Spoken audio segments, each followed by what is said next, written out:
Close to home? How close to home has the issue got for me? Troopers have made a lot of stops. Troopers have pulled a lot of people over, were given, glowing commendations from their supervisors. So they were under a lot of pressure. It was essentially volume. And that's one of the things that I saw in that Associated Press article that really caught my eye, was this quote from the sergeant who was on this team saying that the secret to this program is volume.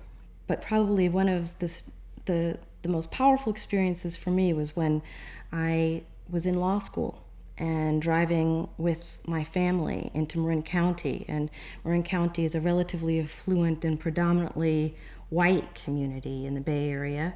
And my father is African American and my mother is white, and my sister and I were in the back seat. Having your car searched, being frisked, being asked about who you are and what you're doing in a particular neighborhood, all of these things are painful reminders that you're really a second-class citizen. The practice is called racial profiling, and a number of people at the ACLU's campaign announcement today said they have been victims.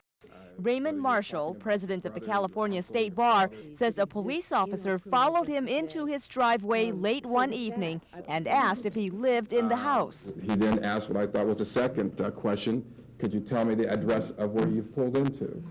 African-American officers say they tracked police stops for a short time about 8 years ago and that the results were disturbing. So today, San Jose's new police chief announced that his department will follow San Diego's lead as the second department in the country to voluntarily track the race and gender of every person on foot or in a car stopped by an officer in this city and the reason for the stop. There's a belief that law enforcement, not specific to the city of San Jose, but law enforcement may be making car stops based on race and gender and dress.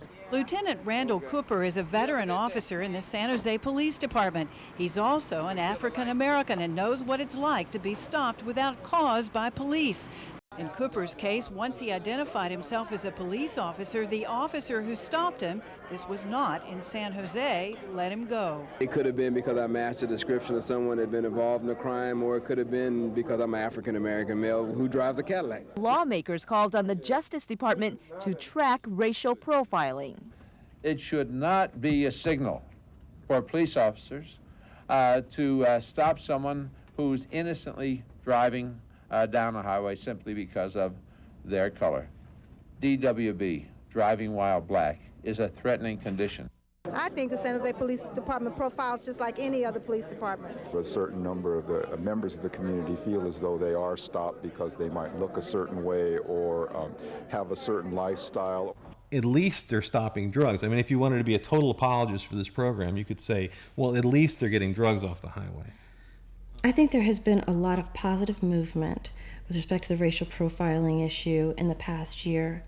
And I think we have finally moved beyond the stage of denial that a problem exists. Gunman in the head and chest. He's in critical condition. All 4 suspects are now under arrest.